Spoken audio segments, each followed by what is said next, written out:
بسم اللہ الرحمن الرحیم۔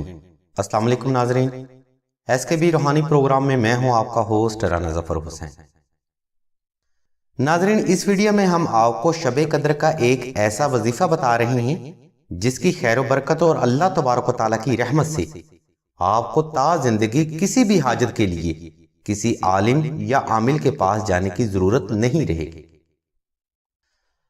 ناظرین، شب قدر اللہ تبارک و تعالیٰ کی نسبت سے وہ عظیم رات ہے جس میں ایک ایک پل کی عبادت کے درجات سینکڑوں سال کی عبادت اور صدقہ سے بہتر ہوتے ہیں۔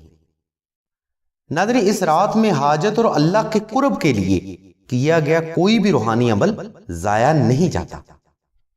اس لیے تمام تر سننے والوں سے دلی طور پر التماس کرتے ہیں کہ ویڈیو کو شروع سے آخر تک مکمل دیکھیں تاکہ ویڈیو میں جاری کردہ بیان آپ کے لیے باعث برکت اور باعث رحمت ثابت ہو۔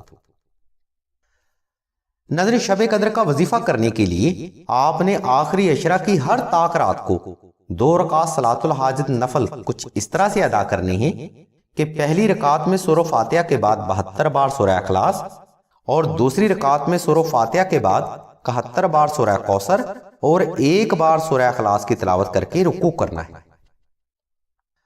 ناظرین، رمضان المبارک کے آخری عشرہ میں اگر آپ شب قدر کا وظیفہ کرنا چاہتے ہیں تو بہتر یہ ہے کہ آپ اس عشرہ کی تمام راتوں میں یہ نوافل بھی ادا کریں اور وظیفہ حاجت بھی مکمل کریں۔ وظیفہ کے لیے آپ نے ہر طاق رات میں 111 بار درود ابراہیمی اور 111 بار سورہ قدر کی تلاوت مکمل توجہ، یکسوئی اور غمان کے ساتھ کرنی ہے۔ ناظرین، آپ نے اس تلاوت کو ہاتھ کے پوروں پر حصول حاجت اور حصول قرب الہی کو گمان کر کے ہی تلاوت کرنا ہے۔ اس تلاوت کے دوران ہو سکتا ہے کہ آپ کے اوپر وجد کی کیفیت طاری ہو جائے۔ اگر آپ کو یہ کیفیت طاری ہوتی ہے تو وظیفہ میں کامیابی کی یہ علامت سمجھی جائے گی۔ اور ناظرین، اگر یہ رات شب قدر کی ہوئی تو انشاءاللہ اس کامل وظیفہ سے آپ کو وہ حاصل ہوگا جو کہ آپ کی سوچ بھی نہیں ہوگی۔ سلسلہ کے بزرگ فرماتے ہیں، اس کامل وظیفہ کی برکت سے انشاءاللہ آپ کی آنے والی نسلیں بھی ہر قسم کی تنگ دستی، فکر معاش، غربت و افلاس اور ہر قسم کی بندش و ناکامی سے محفوظ رہیں گی۔ ناظرین، وظیفہ ایک نفلی عبادت ہے جس میں فرد اپنی حاجت کے لیے اللہ تبارک و تعالیٰ کی ذات مبارکہ کو پکارتا ہے، اور اگر آپ شب قدر میں اللہ تبارک و تعالیٰ کی ذات مبارکہ کو اپنی حاجت کے لیے پکاریں تو کیسے ممکن ہے کہ 2 جہانوں کا بادشاہ آپ کی جائز حاجت اور ضرورت پوری نہ کرے۔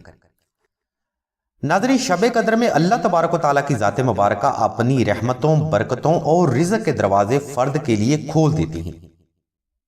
اگر اس وقت میں انسان ہی غفلت سے سو گیا تو اس میں غفلت انسان کی اپنی ہے، اللہ کی رحمت میں کوئی کمی نہیں۔ اس لیے سلسلہ کے بزرگ فرماتے ہیں، اگر دوران وظیفہ آپ پر غنودگی کی کیفیت طاری ہوتی ہے تو تازہ وضو کر کے یہ وظیفہ مکمل کریں، کیونکہ 4 یا 5 راتوں کا یہ عمل آپ کی آنے والی نسلوں تک کے لیے کافی ہوگا۔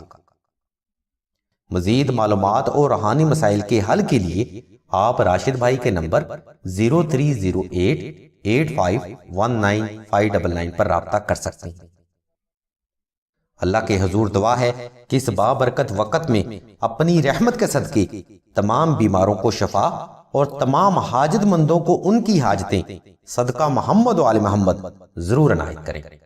آمین ثم آمین یا رب العالمین۔